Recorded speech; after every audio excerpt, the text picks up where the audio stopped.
आज के सत्संग में जो मुख्य विचार दास के लिए आज्ञा हुई है वह है 5 विकारों में से एक विकार मोह।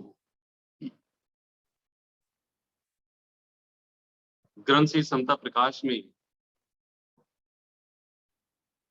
5 विकारों का जो जिक्र आता है, जो वाणी में बयान किया गया है, 5 विकार महा दुखदाई, जले सकल संसारा, परमारथ प्रतीत बिन नहीं जीव पाई निस्तारा। तो जो 5 विकार है उनमें से जो दूसरा विकार है मोह का, इसको मोह ममता भी कहते हैं, वो विकार क्या है, उसका वास्तविक स्वरूप क्या है। एक बार महाराज जी से प्रश्न पूछा एक प्रेमी जी ने, महाराज जी प्रेम और मोह में क्या फर्क है। हम कई बार क्या करते हैं कि जो मोह होता है उसे प्रेम करके समझ बैठते हैं कि हमें बड़ा प्रेम है। वास्तविकता में वो मोह होता है, प्रेम नहीं होता। शास्त्र के आधार पर हम समझे कि मोह क्या है और प्रेम क्या है, क्योंकि कई बार हम घालमेल कर जाते हैं।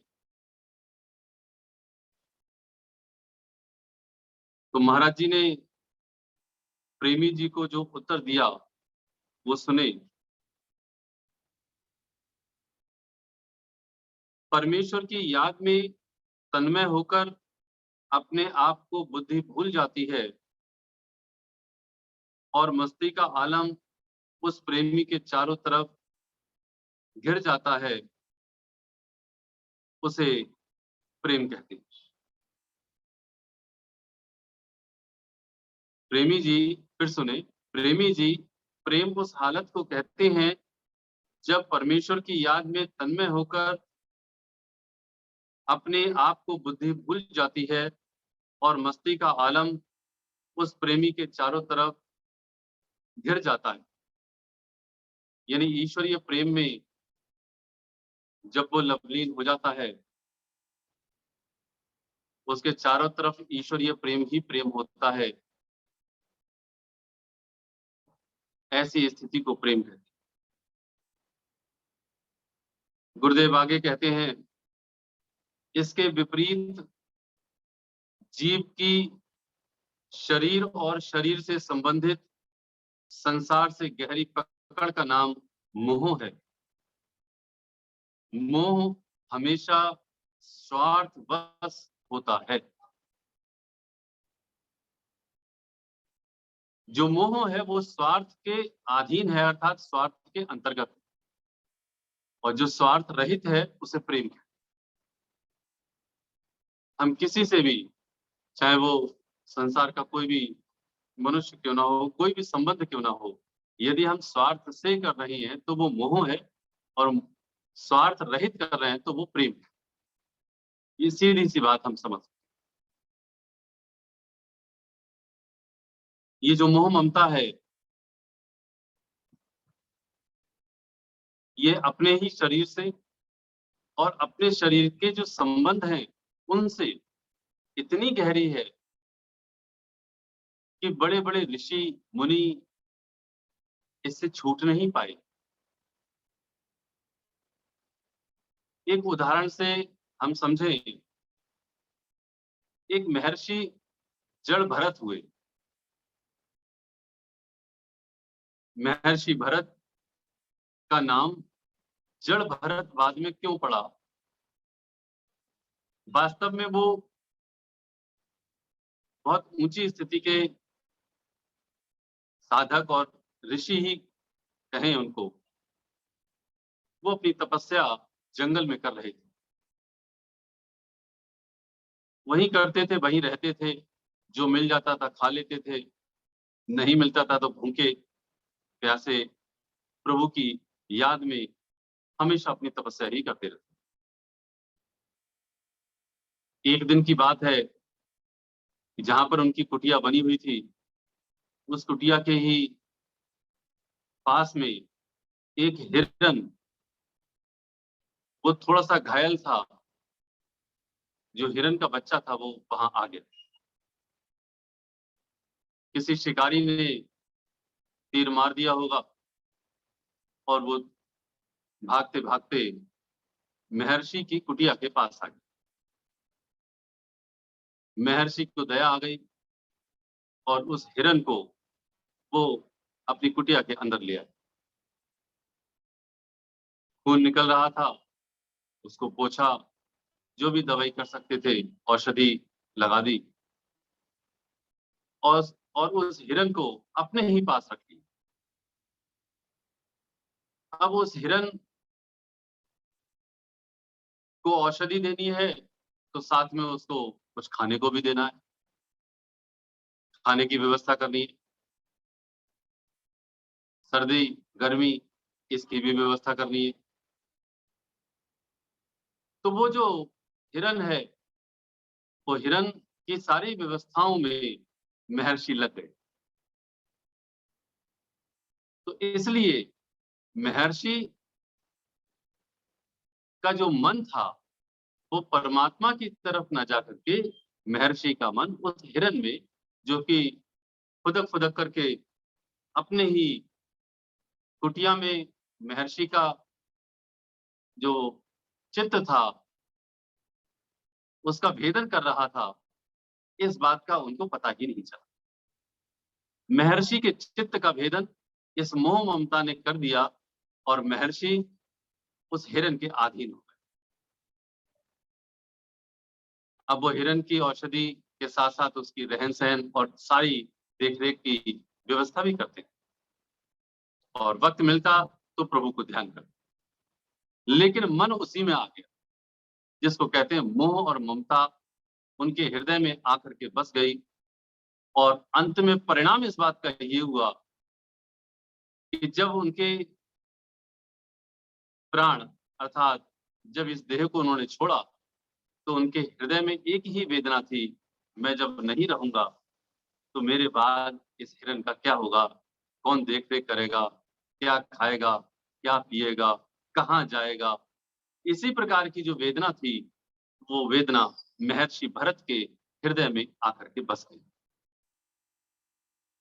लेकिन जितने काल तक उन्होंने प्रभु की भक्ति की, उस भक्ति के प्रभाव से उनको अगला जन्म फिर से एक उच्च कुल में मिला और उनको होश आया कि उस हिरन की वजह करके उनको अगले जन्म में पहले तो हिरन का ही जन्म मिला और उसके बाद जो है दूसरा जन्म उनको महर्षि का प्राप्त हुआ और फिर उन्होंने शेष बची हुई जो साधना थी उसको पूर्ण करते हुए इस देह का त्याग करके और मोक्ष को प्राप्त किया। तब उनका नाम जड़ भरत पड़ा। जड़ क्यों? क्योंकि दो ही हैं इस संसार में, एक जड़ है और एक चेतन है। उन्होंने इस संसार में इस जड़ से स्नेह करते हुए, इस जड़ में अपना मन देते हुए संपूर्ण जीवन को व्यतीत कर दिया जो शेष उनका बचा हुआ था और उसके बाद प्राणों का त्याग किया। यही हाल हमारा भी है, हम सबका ही हाल। हमारे छोटे छोटे बच्चे हैं, बीवी है, पति है, सास है, ससुर है, माता पिता भाई बहन, सारा कुटुंब है हमारा। इन सारे कुटुंब के लिए हमारी जो ममता है, हमारी जो मोह है, ये मोह हमारा पल पल छिन छिन रोम रोम में रमा हुआ है। इसीलिए वाणी आती है ग्रंथ सी समता प्रकाश में, क्यों नर मोह मंदिर में सोया, जन्म अमोलक भरम में खोया। क्यों नर मोह मंदिर में सोया, जन्म अमूलक भरम में खोया। सदगुरुदेव महात्मा मंगत राम जी महाराज कहते हैं, क्यों नर, ऐ नर, तूने अपना जो जन्म है वो क्यों भ्रम में खो दिया और तू मोह मंदिर में जाकर के सो गया। ऐसा मोह का मंदिर जिसमें तुझे जाग ही नहीं आई आज तक, तू जाग ही नहीं पाया कि तू किस वास्ते इस नर की देह में आया है, इसलिए तू सो रहा है। और जो मोह है उसके लिए व्याधियों का मूल कहा। जैसे अभी महाराज जी ने कहा, वही बात गोस्वामी तुलसीदास जी ने भी की। गोस्वामी तुलसीदास जी ने रामचरितमानस में भगवान राम क्या कह रहे हैं वो भी सुने कि मोह सकल व्याधिन कर मूला, तिन तै उप जहि बहु विधि सूला। मोह सकल व्याधिन कर मूला, तिन ते पुनि उपजहि बहु सूला। ये मोह जो है व्याधियों का मूल है। मोह सकल व्याधिन कर मूला, सारी व्याधियों का मूल जो है वो मोह ममता है तेरी। तिनते पुनि उपजहि बहु सूला, उसके आधार पर न जाने कितने सूल, सूल कहते कांटों के लिए, इससे इतने कांटे उपजने लगते हैं और उग आते हैं जिसका अंदाजा तुझे है नहीं। इसीलिए सत्पुरुषों ने मोह ममता के लिए बहुत व्याधियों का मूल इसीलिए करके कहा। हम इसको समझ नहीं पाते और हमारा हाल ये होता है कि हम मोह के मंदिर में सोते रहते हैं, जैसे कि महाराज जी ग्रंथ श्री समता प्रकाश में।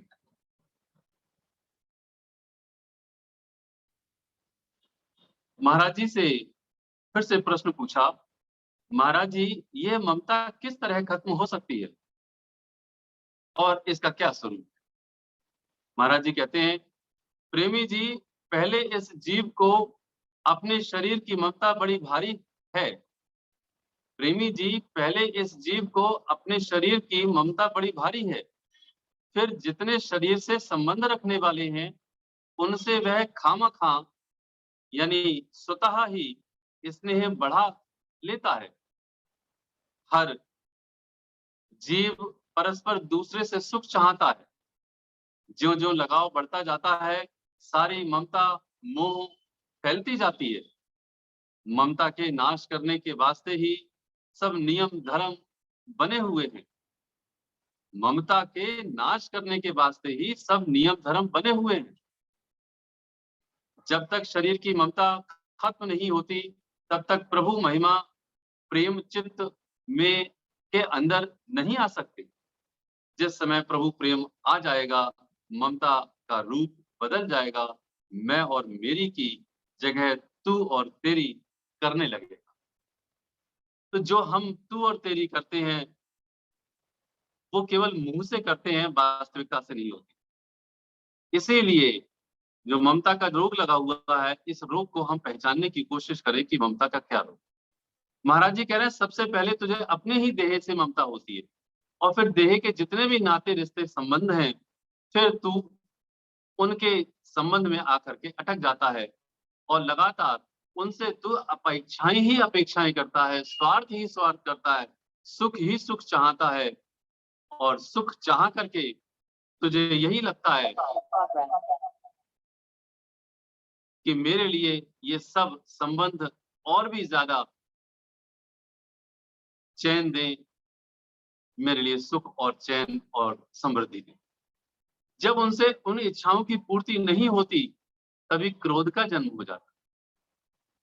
इसीलिए महाराज जी कहते हैं कि जो मोह ममता है इसके स्वरूप को तुम समझो। ममता माई जन्मत खाई, काम क्रोध दोय मामा, मोह नगर का राजा खायो, पहुंच्यो इस धामा। ममता माई जनमत खाई, काम क्रोध दुय मामा। मोह नगर का राजा खायो, तब पहुंचो इस धामा। दो ही चीज हैं, एक ममतावाद और एक समतावाद। दो हैं, एक समतावाद है, एक ममतावाद है।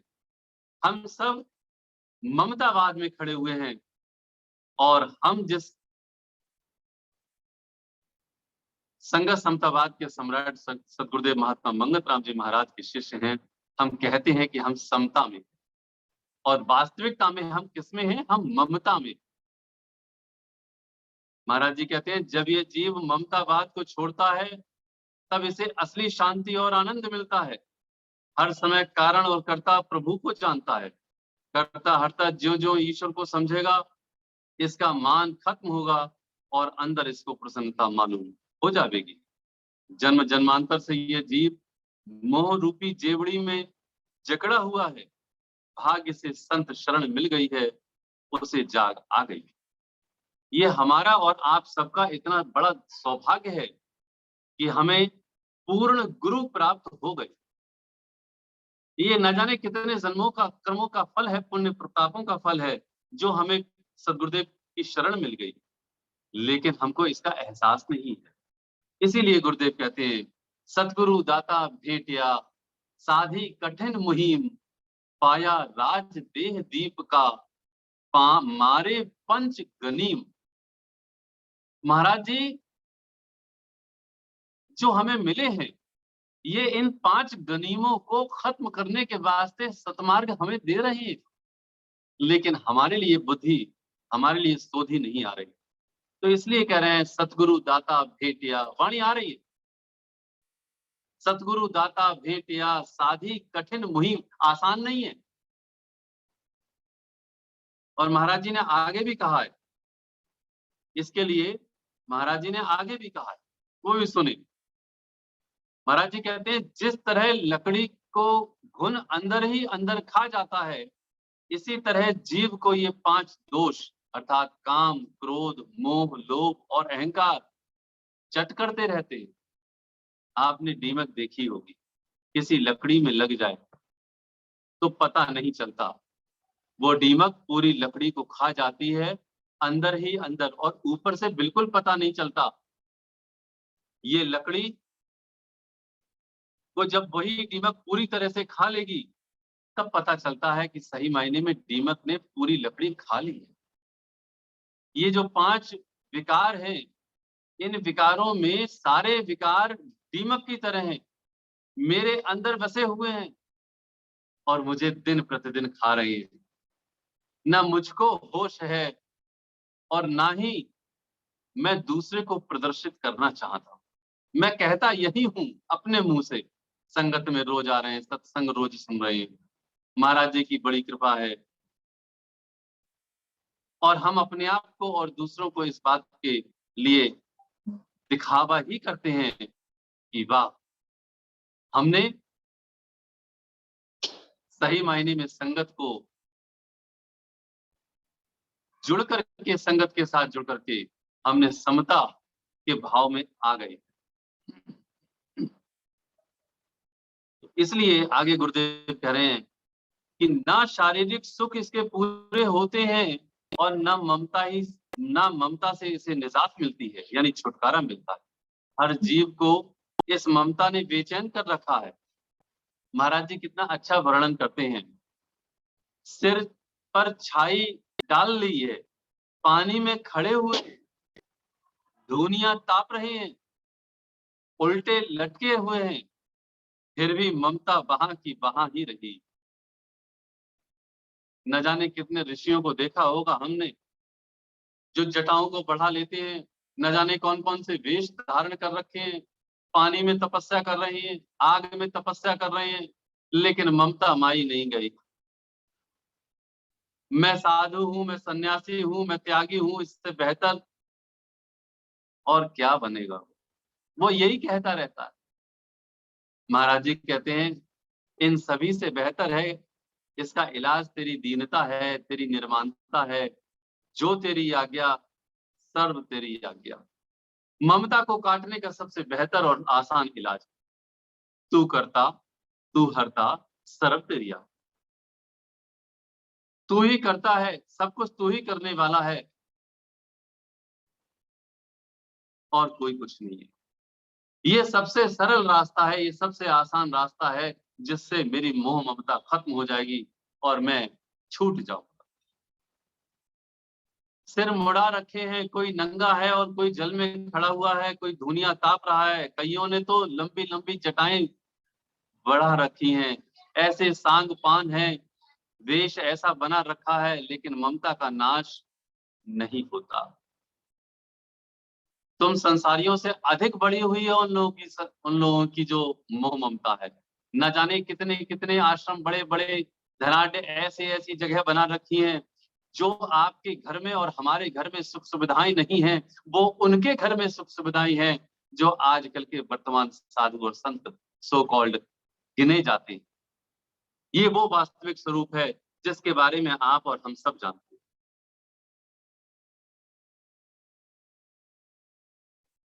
आगे हम मोह ममता का इतना वर्णन सुन चुके और समझ चुके हैं, इसके इलाज की ओर चलते हैं। लेकिन उससे पहले महाराज जी की जितनी बात हमने सुनी, भगवान कृष्ण ने गीता में मोह ममता के लिए और क्रोध के लिए क्या कहा, वो भी सुन लें। ये 16वें अध्याय में 21वें श्लोक में भगवान कृष्ण अर्जुन से कहते हैं कि त्रिविधम नरकस्य इदम द्वारम नाशनम आत्मनः कामः क्रोधः तथा लोभः तस्मात् एतत् त्रयम् त्यजेत। अर्थात हे अर्जुन, काम, क्रोध और लोभ, ये 3 प्रकार के नरक के द्वार हैं, आत्मा का नाश करने वाले हैं, अर्थात उसको अधोगति में ले जाने वाले हैं। इसलिए इन तीनों को त्याग देना चाहिए। भगवान कृष्ण 16वें अध्याय के 21वें श्लोक में इन तीनों को नरक का द्वार बता रहे हैं। हम जानते हैं नरक क्या होता है और स्वर्ग क्या होता है, लेकिन ये समझें इस बात को कि यदि हमको सुख चाहिए, परम सुख चाहिए, तो इन तीनों का त्याग कर दें। इसका मार्गदर्शन भगवान कृष्ण अगले श्लोक में फिर से दे रहे हैं। भगवान कृष्ण कह रहे हैं कि हे अर्जुन, इन तीनों नरक के द्वारों से मुक्त पुरुष अपने कल्याण का आचरण करता है, इससे वह परम गति को प्राप्त हो जाता है, अर्थात मुझको प्राप्त हो जाता है। यानी इन तीनों का त्याग करेगा तो वो मुझ में समा जाएगा, ऐसा भगवान कृष्ण कह रहे हैं। लेकिन इसके उलट बात को भी हम सुन लें, वो भी हमें समझ में आ जाएगी। जो 23वां श्लोक है, 23 16वें अध्याय के, या शास्त्र विधिम उत्सर्ज वर्तते काम कारतः न सा सिद्धिम अवाप्नोति न सुखम न पराम गति।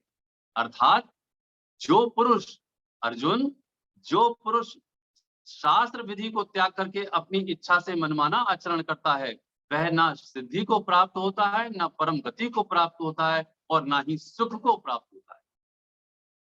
इन तीनों में जो आज का विषय है, जिसको मोह करके कह रहे हैं, यदि मैंने मोह ममता का त्याग नहीं किया, तो निश्चित मानिए कि हम ना तो सुख को प्राप्त करेंगे, ना ही मोक्ष को प्राप्त करेंगे, और ना ही चैन को प्राप्त करेंगे। जो भगवान कृष्ण इस बात में कह रहे हैं, सिद्धि को प्राप्त नहीं होता, ना परम गति को प्राप्त होता है, और ना ही सुख को प्राप्त होता है। तो इसलिए गीता के इस श्लोक के माध्यम से हम समझें कि मोह ममता का रोग कितना बड़ा है। महाराज जी सरलतम रास्ते में और आगे क्या समझा रहे हैं, हम फिर से वहीं पर आते हैं।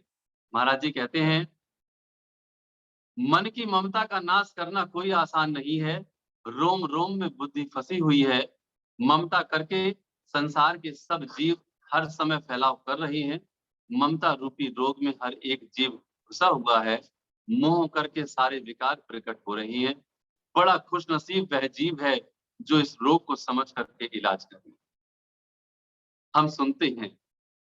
इस रोग का इलाज करके हम सुखी और चैन में आ जाएं, वो उसके लिए कहते हैं कि प्रेमी जी, सारी उम्र ये सवाल पूछने में ही नहीं गुजार देनी चाहिए। ममता का नाश करने वालों से जाकर पूछ, इस रोग को किस तरह से तू छूट पाएगा।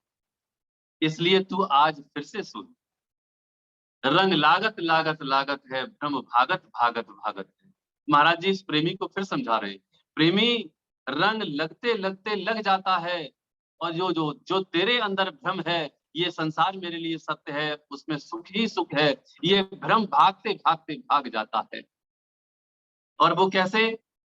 संसार के सुखों को जब तू लात मारेगा, दुख रूप समझेगा, शरीर की तब्दीली को समझेगा, और ये शरीर एक परम तत्व, परम आत्मा के आधार पर खड़ा हुआ है, जब तू इस बात को समझेगा, तब तेरे अंदर उदासीनता आएगी, और धीरे धीरे तेरी बुद्धि सत्य के संग को करने लगेगी। महाराज जी देखो कितना शब्द का खोल करके बता रहे। फिर तू सत्य के संग को तेरी बुद्धि करने लगी। जो सत्संग हम सुन रहे हैं, ये तेरा सत्संग होने लगेगा। सही मायने में तू सत्य का संग करेगा।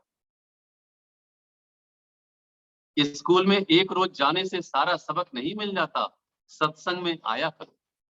ये गुरुदेव कह रहे हैं कि स्कूल में एक दिन जाने से सारा सबक नहीं मिल जाएगा, सारा ज्ञान प्राप्त नहीं हो जाता, इसलिए सत्संग में आया करो। ये रात नजदीक आ रही है, अब तुम घर जाओ और बुद्धि खोल करके चला करो, संतों के साथ बैठा करो, उनकी बातों को सुना करो, तब जाकर के प्रेम, श्रद्धा, विश्वास से प्रभु का सिमरन कर सकोगे। ये बात महाराज जी से शमशान भूमि में पूछी गई थी। महाराज जी उस समय शमशान भूमि में बैठे हुए, रात ज्यादा हो रही थी। प्रेमी ने जब बात पूछ ली, उसके बाद जब उत्तर दिया, तो महाराज जी कहते हैं अब घर जाओ, रात हो रही है। तो महाराज जी कहते हैं कि अब देर हो रही है, घर जाओ, बुद्धि खोल करके अपने जीवन को चलना सीखो, प्रेम और श्रद्धा विश्वास से प्रभु का सिमरन में लग जाओगे, मन एकाग्र हो जाएगा, और वो डोलना बंद कर देगा, बार बार नहीं दौड़ेगा इस संसार में। बिना प्रभु नाम के सिमरन से ये मोह ममता और इस मन की तपिश, ये चंचलता दूर नहीं होती। सारी सृष्टि मनोमय नजर आती है। ये तुझको मन भस्म होने के बाद सारी सृष्टि में प्रभु ही प्रभु नजर आएगा। तो इस तरह से महाराज जी समझा रहे हैं। इसीलिए वाणी में कहते हैं कि ममता अंधकार विनाशया, पाए दिव्य दृष्ट अंतर माही, मंगत सम तत्व प्रकाश से, भय भरम सब जाई। फिर सुने, ममता अंधकार विनाशया, पाए दिव्य दृष्ट अंतर माही, मंगत सम तत्व प्रकाश से, भय भरम सब जाई। ये जितने भी ममता का अंधकार है, ये सारा अंधकार प्रभु के सिमरन से, जो तू 2 घड़ी सुबह और शाम करेगा, इससे तेरे अंदर वो प्रकाश आएगा। और जैसे जैसे तेरे अंदर ये प्रकाश आएगा, वैसे वैसे जिसको कहते हैं मंगत सम तत्व प्रकाश से, भय भरम सब जाए। तेरा भय, तेरा भ्रम, तेरी ममता, तेरा मोह तेरे अंदर से निकल करके चला जाए। इसलिए हम समझे, अंत में केवल एक उदाहरण से देते हुए दास अपनी वाणी को विराम देगा। महर्षि वाल्मीकि के पास जब भगवान राम गए,